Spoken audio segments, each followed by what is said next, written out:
পরশুরাম জামাই ষষ্ঠীতে বিজিতকে জামাই আদর করতে গিয়ে জীবিত মাটি চাপা দিয়ে কর্ণ চ্যাটার্জিকে হুমকি দেয়। হ্যাঁ বন্ধুরা, এমনটাই দেখা যাবে। বিস্তারিত জানতে ভিডিওটিকে লাইক দিয়ে চ্যানেলটি সাবস্ক্রাইব করে দেখতে থাকুন। গল্পের শুরুতেই দেখা যাবে শিবপ্রসাদকে আশীর্বাদ করে দীপালি আর বলে, বাবা তুমি অনেক দীর্ঘজীবী হও।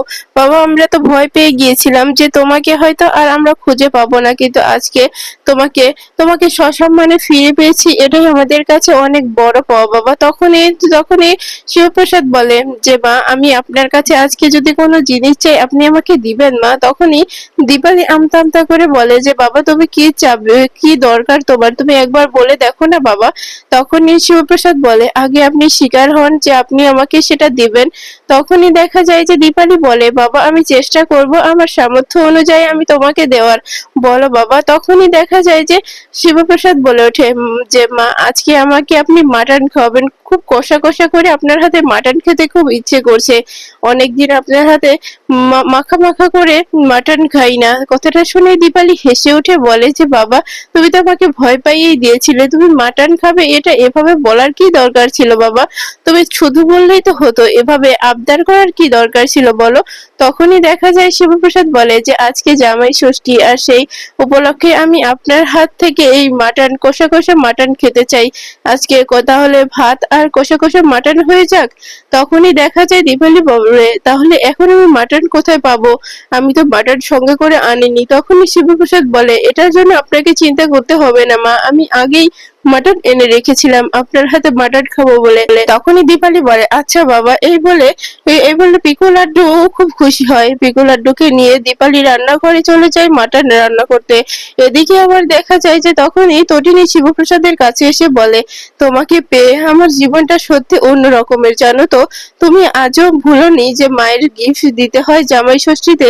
তুমি ঠিক আগের মতোই গিফট কিনে নিয়ে এসেছো, এত কিছুর মাঝখানেও তোমার এটা মনে আছে? তখনই দেখা যায় শিবপ্রসাদ বলে তটিনী তুমি এভাবে কেন বলছো বলো? তুমি আমার অর্ধাঙ্গিনী, তুমি আমার ভালোবাসা, তুমি আমার জীবনের সবকিছু। আর তোমার মা যে তোমার সব থেকে কাছের, আর আমি তার কথা ভুলে যাব কি করে তটিনী? তখনই তটিনী শিবপ্রসাদকে জড়িয়ে ধরে বলে তুমি আমাকে কথা দাও যে আমার কাছ থেকে একটা নাম তুমি কেড়ে নেবে না। তখনই শিবপ্রসাদ বলে কি বলতে চাইছো তটিনী?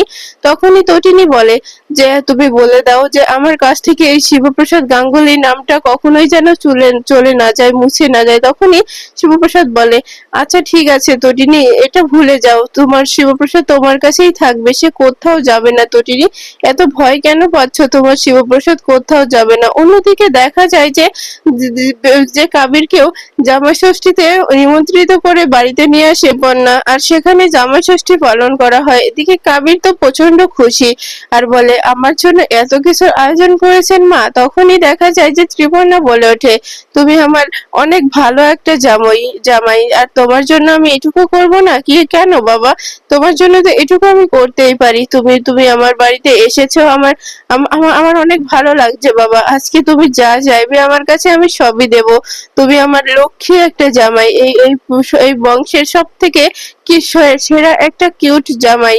ভাগ্য করে আমি এরকম জামাই পেয়েছি যে ওই সামান্য চাকরিজীবী নয়, তুমি অনেক বিজনেসম্যান, তাই তোমাকে তো আমি এটুকু আপ্যায়ন করবোই বলো। তখনই বাবিনও খুব হাসতে থাকে আর বলে যে কাবির আজকে তোমার দিন, তুমি যা খুশি চেয়ে নিতে পারো মায়ের কাছ থেকে, চেয়ে নাও কাবির, চেয়ে নাও। এরপরে কাবির বলে আমার কোনো কিছু প্রয়োজন নেই, আমার সবকিছুই আছে। আমার ড্যাড আমাকে আমি না চাওয়ার আগেই সবকিছু এনে দেয়, তাই আপনাকে আর কিছু কষ্ট করে দিতে হবে না। তখনই ভূমিকা বলে ওঠে এক জামাইয়ের কোনো খোঁজ নেই, আর একটা জামাই নিয়ে এখানে আদিক্ষেতা হচ্ছে।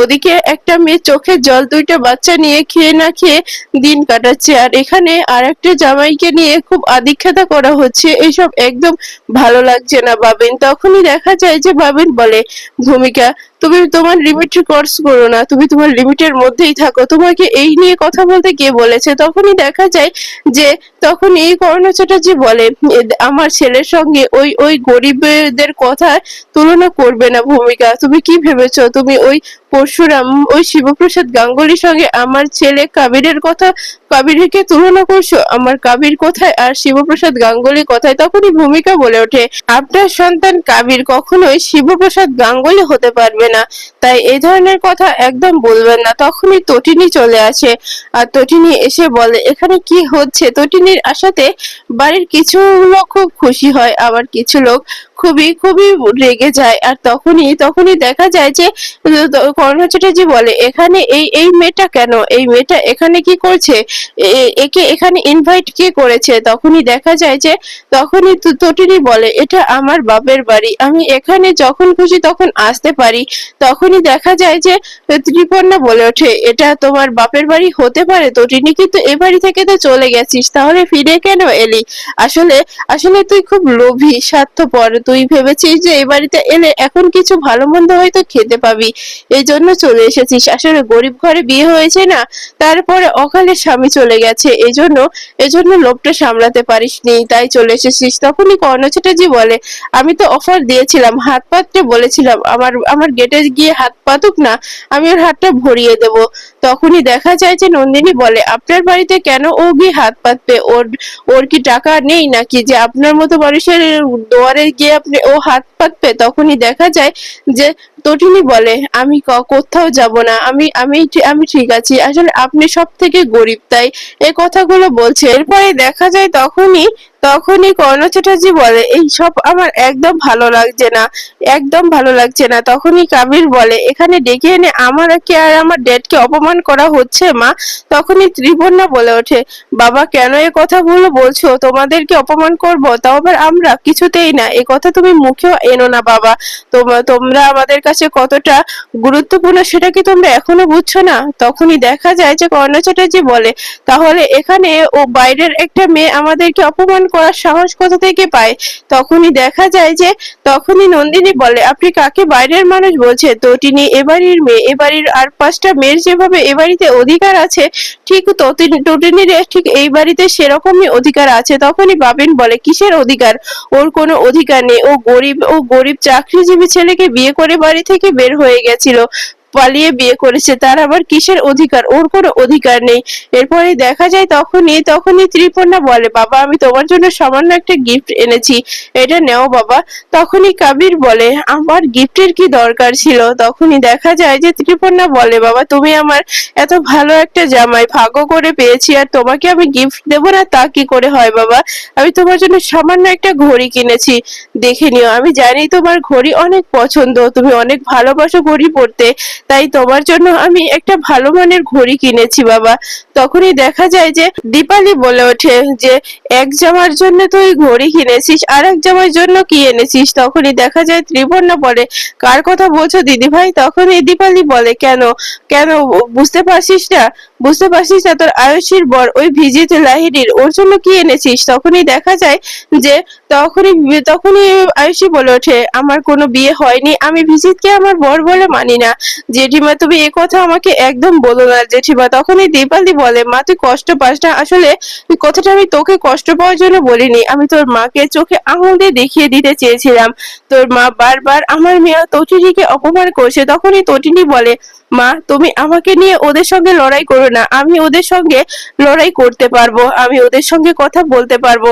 তখনই দেখা যায় যে তখনই ত্রিপর্ণা বলে ওঠে দেখো তটিনী আমার জামাই আর আমার বেয়াইকে অপমান করার রাইট শুধু তোমাকে দিইনি, তাই কোনো অপমান করবে না, চুপ করে থাকো। তখনই ভূমিকা বলে মা কেন চোখ রাঙাচ্ছেন আপনি তটিনীকে, তটিনী ভুল কি বলেছে, আপনার অতিথিদেরকে বলুন না চুপ থাকতে। আপনার অতিথিরা কেন এই বাড়ির মেয়েকে অসম্মানিত করছে, কেন অপমানিত করছে, আপনি বারণ করতে পারছেন না। তখনই দেখা যায় তটিনী বলে এই কর্ণ চ্যাটার্জি যে যে এখন ভয়ে হাত পা মুড়িয়ে বসে আছে, এই কর্ণ চ্যাটার্জি খুব ভালো করেই জানে তো সে ভিজিত কোথায় আছে, ভিজিতকে তো হসপিটাল থেকে কিডন্যাপ করা হয়েছে, ভিজিতের সঙ্গে কি হচ্ছে সেসব কিছু জানে না উনি। তো ওনার তো এমনিতেই খুব চিন্তায় খুব খুব দিন কাটছে। এই যে কর্ণ চ্যাটার্জি একটা কথা বলছি মাথায় ঢুকিয়ে নিন, আপনার খেলা শেষ, আপনি যতই চক্রান্ত করুন না কেন আর চক্রান্ত করতে পারবেন না।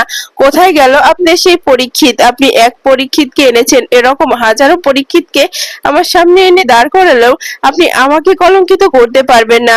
আপনার এই অসৎ উদ্দেশ্য কখনোই সফল হতে দেবে না। এই তটিনী গাঙ্গুলির ক্ষমতা সম্পর্কে আপনার কোনো ধারণা নেই। এরপরে দেখা যায় বাবিন বলে, তটিনী কি হচ্ছে সবকিছু? তটিনী একদম এসব বিষয় নিয়ে কথা বলবে না।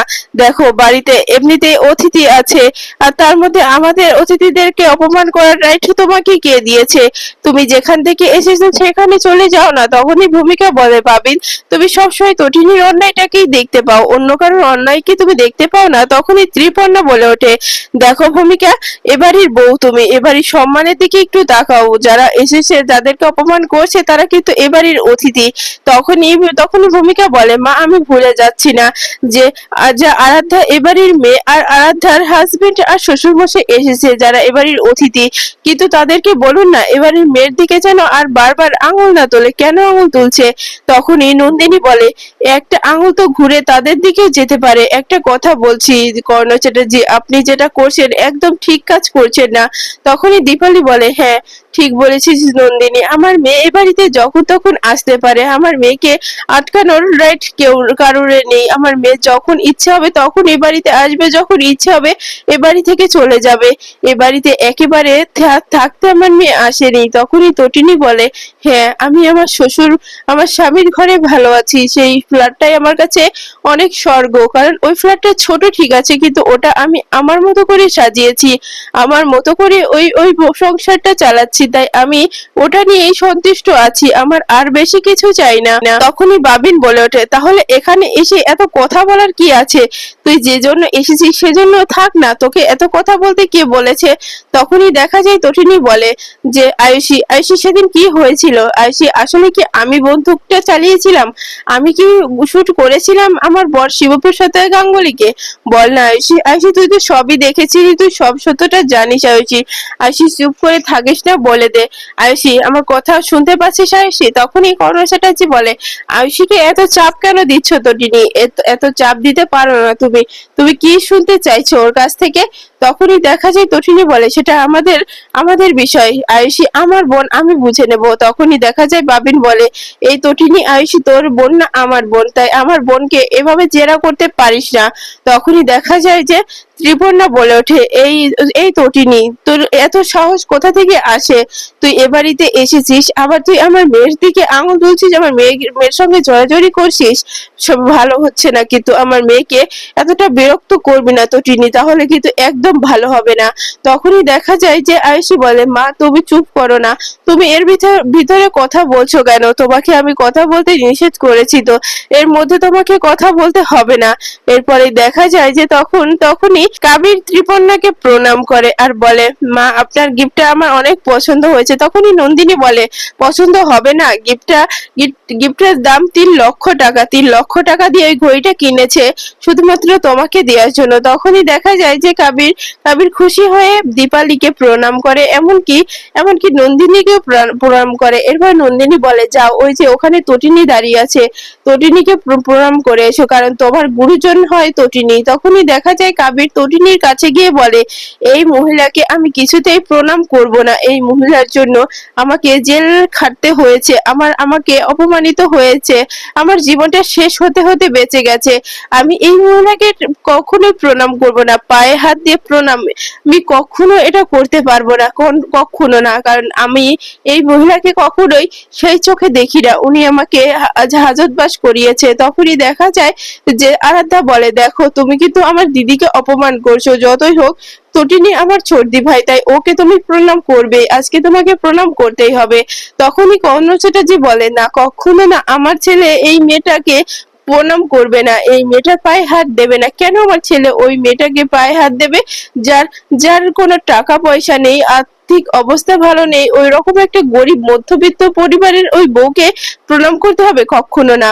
আমাদের একটা স্ট্যাটাস আছে, আমাদের একটা সম্মান আছে, আমরা উপর লেভেলে থাকি, আমরা যে কোনো মানুষকে প্রণাম করি না, এরকম মধ্যবিত্ত পরিবারের কারোর সঙ্গে সম্পর্কই তো রাখি না, আর প্রণাম তো দূরের কথা। তখনই দেখা যায় যে নন্দিনী বলে, আপনারা কিন্তু অপমান করছে। তখনই কর্ণ চ্যাটার্জি বলে, এই যে অ্যাডভোকেট নন্দিনী মুখার্জি, এভাবে কথা কথা ঘুরে যাচ্ছে কিসের জন্য? পাল্টি খেয়ে যাচ্ছ কিসের জন্য? ভুলে যাও না তুমি কার সঙ্গে কথা বলছো আর কার বিষয় নিয়ে কথা বলছো। তখনই তটিনী বলে, আমার দিদি আমার বিষয় নিয়ে কথা বলছে, এতে ক্ষতি কি আছে? একদম ক্ষতি নেই। আপনি বাড়াবাড়ি করছেন, অনেক বাড়াবাড়ি করছেন। এই যে কাবির, তোমার প্রণাম নেওয়ারও কোনো ইচ্ছে আমার নেই, আমাকে কোনো প্রণাম করতে হবে না, কিন্তু একটা কথা বলে দিচ্ছি, মিলিয়ে নিও, তুমি আমার পায়ে পড়তে বাধ্য হবে, তুমি এই আমার পায়ের কাছে এসে আমার কাছে ক্ষমা চাইবে। আমি তোমাকে এটা কথা দিচ্ছি, দেখে নিও, তুমি আমার পা ধরে যদি ক্ষমা না চেয়েছো, তাহলে আমার নামও তটিনী গাঙ্গুলি নয়। কথাটা শুনে সবাই চমকে যায়।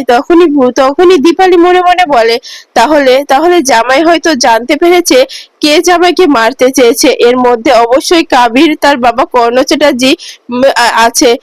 আমাকে জানতেই হবে। এরপরে দেখা যায় তখনই তটিনীকে ফোন করে শিবপ্রসাদ। তটিনী ফোনটা নিয়ে আড়ালে গিয়ে কথা বলতে গেলে সবাই একটু সন্দেহজনক মনে হয়। এরপরই দেখা যায় যে তখনই তটিনী বলে, কি হয়েছে? তখনই শিবপ্রসাদ বলে, ওদিকে ওদিকে জিজ্ঞাসা করো, তুমি আয়ুষীকে জিজ্ঞাসা করো, আমি এটাকে এখন দেখছি, আমি এখানে আছি, আমি ভিজিতের কাছে আছি, আমি নন্দা আর বলরাম এখানেই আছি ওর কাছ থেকে জিজ্ঞাসা করার জন্য যে এই কাজটা কে করেছিল, কে আমাকে শুট করেছিল। তুমি ওদিকে ওদিকে আয়ুষীকে ধরে রাখো। এরপরে দেখা যায় তটিনী ফোনটা কেটে দেয়। তখন শিবপ্রসাদ চলে আসে ভিজিতের কাছে আর বলে, ভিজিত এখনো সময় আছে, সত্যটা স্বীকার করে নে, তাহলে তুই প্রাণে হয়তো বেঁচে যেতে পারিস, না হলে সত্যি বলছি আমি তোকে ইনকাউন্টার করে দেব, বলে দিচ্ছি ইনকাউন্টার করে দেব, তাই বলছি সত্যিটা স্বীকার করে নে। অন্যদিকে দেখা যায় যে আয়ুষীর কাছে তটিনী এসে বলে, তো আয়ুষী, তোর সঙ্গে আমার কথা আছে, একটু উপরে চলে যাবি। তখনই দেখা যায় যে তখনই কর্ণ চ্যাটার্জি বলে, কেন ওর সাথে কথা বলবে তুমি? তখনই আয়ুষী বলে, আমি আমার ছোটদি ভাইয়ের সঙ্গে কথা বলতেই পারি, কিন্তু সব কৈফিয়ত তো আর আমি আপনাকে দেব না মিস্টার কর্ণ চ্যাটার্জি। তখনই তো তটিনী আয়ুষীকে নিয়ে ঘরে চলে গেলে তো কর্ণ চ্যাটার্জি বাবিনকে ডেকে বলে, বাবিন, আমার আমার কেমন যেন সন্দেহজনক মনে হচ্ছে তটিনীর হাবভাব, তটিনী এভাবে গলাবাজি করে কথা বলছে। তখনই বাবিন বলে, আমার মন বলছে যে, শুধু বোন বলছে যে ওর বর আর শিবপ্রসাদ গাঙ্গুলি বেঁচে নেই। তো তখনই কর্ণ চ্যাটার্জি বলে, এটা কখনোই সম্ভব হবে না, ওই ওই শিবপ্রসাদ গাঙ্গুলিকে যেখানে ফেলা হয়েছিল সেখান থেকে বেঁচে ফিরে আসা এতটাও সহজ হবে না। এরপরে অন্যদিকে দেখা যায় আয়ুষের সব ঘটনা তটিনীকে বলতে থাকে, এদিকে নন্দা সব কথা পরশুরামকে পড়তে থাকে। আর এটা নিয়ে পরশুরাম ভাবে যে এই গুলিটা বাইরে থেকে করা হয়েছিল, সেটা গেটের সামনে থেকে, কিন্তু সত্যটা কি করে বের করবে? এই জন্য বলরামকে বাড়ির আশপাশের বাড়িগুলোতে খোঁজ লাগাতে বলে যে কেউ কেউ কাউকে দেখেছে কিনা যে এই বাড়ির দিকে গুলি তাক করতে। তখনই বলরাম ঠিক সেই কাজটাই করে। আর বলরাম তখন একটা লোককে পেয়েও যায়। সেই লোকটাই দেখেছিল যে সৌরভই গুলিটা চালিয়েছিল। সৌরভের ছবি দেখালে এই লোকটি বলে, হ্যাঁ হ্যাঁ আমি দেখেছি তো, এই লোকটাই তো বন্দুককে তাক করে গুলিটা চালিয়েছে।